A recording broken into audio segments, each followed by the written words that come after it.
আসসালামু আলাইকুম। অক্টোবর মাসে আপনাদেরকে ভাতার টাকা দিবে, এর আসলে কতটা সত্যতা এগুলো এখন যাচাই করব এবং আপনাদেরকে যে প্রশ্নগুলো আপনারা আমাকে করেন সেই প্রশ্নগুলোর উত্তর দিব আমি। তো এখানে এখন বিষয়টা হচ্ছে যে প্রতিবন্ধী ভাতার টাকা কি মাসে দেবে। আসলে সব প্রশ্নগুলো আগে দেখি, পরে আমি অ্যান্সারগুলো দিচ্ছি। হ্যাঁ, কবে পাবো গর্ভবতী ভাতা প্লিজ, না এখন আবেদন করা যাবে এই মাসে? আসলে সর্বপ্রথম যে তিনটা কমেন্ট রয়েছে এই তিনটা কমেন্ট কিন্তু খুব গুরুত্বপূর্ণ, যে প্রতিবন্ধী ভাতা এবং গর্ভবতী ভাতা এখন কি আবেদন করা যাবে এই মাসে, অর্থাৎ এই মাসে কি ভাতা আবেদন করা যাবে এবং ভাতা কবে দিবে। দয়া করে বলবেন ভাই ভাতাটা কবে দিবে, ঠিক হবে এইভাবেই কিন্তু আপনারা করেন। আর এখানে হচ্ছে যে ভুয়া মুক্তি ভাতা কি বন্ধ হবে, অর্থাৎ ভুয়া মুক্তিযোদ্ধা ভাতা কি এগুলো কি বন্ধ হয়ে যাবে, এগুলো কিন্তু জানতে চেয়েছে। এবং গর্ভবতী ভাতাটা কবে দিবে, গর্ভবতী ভাতা দিবেন না।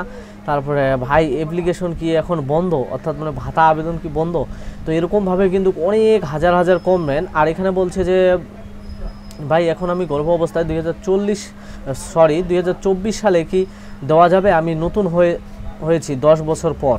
ঠিক আছে, তার মানে এগুলো ভাষাগুলো আর কি বুঝতে হবে যে উনি আসলে 10 বছর পরে হয়তো বা গর্ভধারণ করেছেন। তো এখন উনি 2024 সালে ভাতাটা আবেদন করতে যাচ্ছেন। এবং বরগুনা জেলা গর্ভবতী ভাতার দ্বিতীয় কিস্তির টাকা কবে দিবে, তার মানে উনি প্রথমবার পেয়েছেন এবং দ্বিতীয়বার কবে পাবেন। উনি একজন কিন্তু নতুন ভাতাভোগী এবং যে নতুন করে কি বয়স্ক ভাতার নাম নেবেন বা জানাবেন। ঠিক আছে, তো আমি এই বিষয়গুলো সমস্তগুলো অ্যান্সার কিন্তু একসাথে দেবো। এখানে বলছে যে সমাজসেবা অধিদপ্তর থেকে নাকি এক মহিলা আমাকে ফোন করে বলছে এই মাসে ভাতার টাকা নগদ অ্যাকাউন্টে ঢুকবে, পরের বার থেকে নাকি এই ভাতার টাকা আর অ্যাকাউন্টে আসবে না। বই দিয়ে আমাকে আরও বললো যে আপনার নগদ অ্যাকাউন্ট আপডেট দেওয়া নেই, অর্থাৎ এইগুলো যদি বলে যে এই যে আপডেট দেওয়া নেই নগদ অ্যাকাউন্টের, এবং 1-to-1, অর্থাৎ এগুলোতে কল করতে বা যে আপনার যে পিনকোডটা আছে এটা আপনি 1-to-1 সাথে গুণ করেন, যোগ করেন।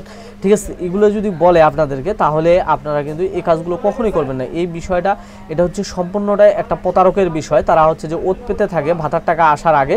তো তারা কিন্তু এই বিষয়গুলো নিয়ে আপনাদের সাথে এখানে মনে করেন যে একটা আলোচনা মাধ্যমে তারা প্রতারণার মাধ্যমে আপনাদের কিন্তু টাকাগুলো নিয়ে যায়। এবং এখানে বলছে ভাই আপনার ভিডিওতে আরপিএম কত দেয়। ভাই আমাদের এই ভিডিওগুলোতে আরপিএম খুবই কম। আর এখানে যে কুমিল্লার টাকা কবে দিবে ভাই, টাকা প্রতিবন্ধী। তো ভাই আসলে দেখেন যে আমি আসলে যেই বিষয়গুলো আপনাদের সাথে আলোচনা করতে যাচ্ছি, তো আগে যারা টাকা পাইছে এখন কি টাকা দিবে, এখন আমি আপনাদেরকে বলবো যে এখান থেকে আমি এখন প্রশ্নগুলোর উত্তর দেওয়া শুরু করব, কারণ এখানে হাজার হাজার কমেন্ট রয়েছে, এগুলো দেওয়া কিন্তু সম্ভব না। তো সর্বপ্রথম যে বিষয়টা জানাবো তা যে আগে যারা টাকা পাইছে এখন কি টাকা দিবে, বা আমি এখন চলে যাই আমার প্রথম কমেন্টটাতে যে প্রতিবন্ধী ভাতার টাকা কী মাসে দেবে। ভিউয়ার্স আমি আপনাদেরকে বলি যে আসলে প্রতিবন্ধী ভাতার টাকা আপনারা যারা পান, তো আপনাদেরকে ধৈর্য হারার কিছুই নেই। ভাতার একটা লাইভ ভেরিফিকেশন চলতেছে।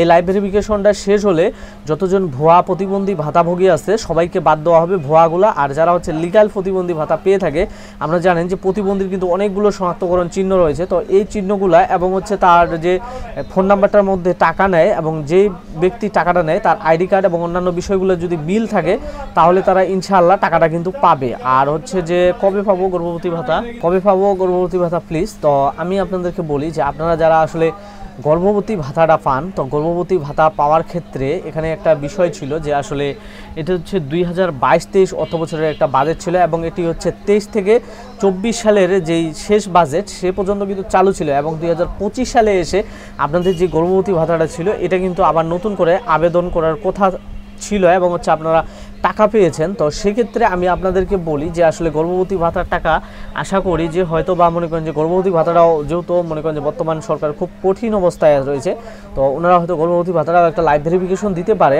আর আশা করব যে এই ভাতাটাও হয়তো আপনারা খুব দেরিতে পাবেন। আমি কিন্তু আপনাদেরকে প্রথমে বলছিলাম যে অক্টোবর মাসে আপনারা কি ভাতার টাকা পাবেন, আমি পরবর্তীতে আপনাদেরকে বলতেছি এই বিষয়টা নিয়ে। এখন কি আবেদন করা যাবে এই মাসে আবেদন সম্পূর্ণ বন্ধ রয়েছে ভাই। এবং ভাতা কবে দিবে দয়া করে একটু বলবেন ভাই। আমি কিন্তু বলছি যে অক্টোবর মাসে আপনারা ভাতা পাবেন, কিন্তু অক্টোবর মাসে দিবে না নাই এই বিষয়টা জানার যদি আগ্রহ থাকে তাহলে ভিডিওটা শেষ পর্যন্ত দেখতে হবে আপনাকে। ভুয়া মুক্তিযুদ্ধ ভাতা, হ্যাঁ ভুয়া মুক্তিযুদ্ধ ভাতা বন্ধ হবে, কারণ আমার জানা মতে আমি যেটা বুঝি আমার নিজস্ব মতামত যে 85,000 থেকে 88,000 যে লিগ্যাল মুক্তিযোদ্ধা, বাকিগুলো সমস্তগুলোই কিন্তু ভুয়া। এবং যে গর্ভবতী ভাতা দিবে না, অবশ্যই গর্ভবতী ভাতা দিবে। এবং ভাই অ্যাপ্লিকেশন এখন কি বন্ধ, অর্থাৎ উনি কিন্তু বলেছে, আমি এই কমেন্টগুলো খেয়াল করেছি যে গর্ভবতী ভাতার অ্যাপ্লিকেশন করতে যাচ্ছেন। আসলে গর্ভবতী ভাতার 25-24 অর্থ বছরে যে বাজেটটি রয়েছে সেই বাজেটটি এসেছে, কিন্তু এখন পর্যন্ত আবেদন নেওয়া হয়নি দেশের পরিস্থিতি এবং হচ্ছে রাজনৈতিক যেই সমস্যা ছিল সেগুলোর কারণে। তারপর হচ্ছে আমি 4-5 মাসেও পাইনি, তো ওনার ভাতাটা আসলে হয়নি।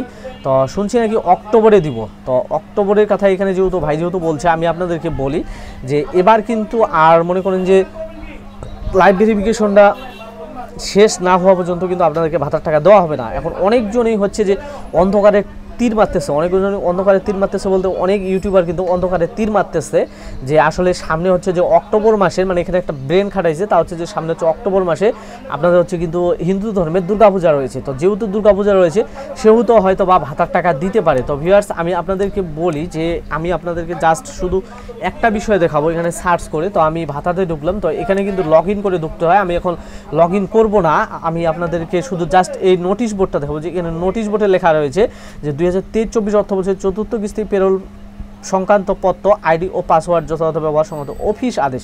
তো এখানে কিন্তু এখনও কিন্তু বলা হয়নি যে 24-25 অর্থ বছর, অর্থাৎ 24-25 অর্থ বছরের আপনাদের যে হচ্ছে যে অক্টোবর মাসে আপনারা যে টাকাটা মানে ধারণা করতেছেন যে পাবেন, সেই টাকাটা যদি দিত সরকার তাহলে এইখানে কিন্তু অলরেডি একটা নোটিশ আসতো। তো এখানে যখন 24-25 অর্থ বছরের নোটিশটি আসবে বা এইখানে নোটিশ বোর্ডে আপনারা যখন দেখতে পাবেন, তখনই কিন্তু আপনারা মনে করবেন যে আপনারা হচ্ছে অক্টোবর মাসে ভাতার টাকা পাবেন। এখন এখানে অন্ধকারে তীর মারা যাবে না যে অক্টোবর মাসে হচ্ছে আপনার দুর্গাপূজা আছে, যে অক্টোবর মাসে 4 থেকে 6 তারিখের মধ্যে আপনারা টাকা পাবেন। কারণ পেরোল যদি না হয় এবং হচ্ছে লাইভ ভেরিফিকেশনগুলো শেষ যদি না হয় তাহলে আপনারা টাকাটা পাবেন কোথা থেকে? এবার কিন্তু লাইভ ভেরিফিকেশন 100/100 হতে হবে। এবার কিন্তু আর কোনো ধামাচাপা দেওয়া যাবে না, কারণ হচ্ছে যে মাননীয় প্রধান উপদেষ্টা ডক্টর মোহাম্মদ ইউনূস উনি কিন্তু কোনো ক্রমেই এই বিষয়গুলো মেনে নিবে না। তো ভিউয়ার্স, আপনারা বুঝতে পারছেন, আপনাদের কমেন্টের অ্যান্সারগুলো দিলাম, আমি কিন্তু এর আগে দিতাম না, তবে এখন থেকে নিয়মিত কমেন্টের অ্যান্সার দিব, যার কারণে আপনারা কমেন্ট করতে পারেন। এবং হচ্ছে ভিডিওটি ভালো লাগলে অবশ্যই আপনারা লাইক করবেন। সেই সাথে বলি চ্যানেলটি সাবস্ক্রাইব করে পাশে থাকা বেল আইকনটি বাজিয়ে রাখলে নতুন ভিডিও আপলোড দেওয়ার সাথে সাথে আপনারা পেয়ে যাবেন। ভিউয়ার্স, ধন্যবাদ।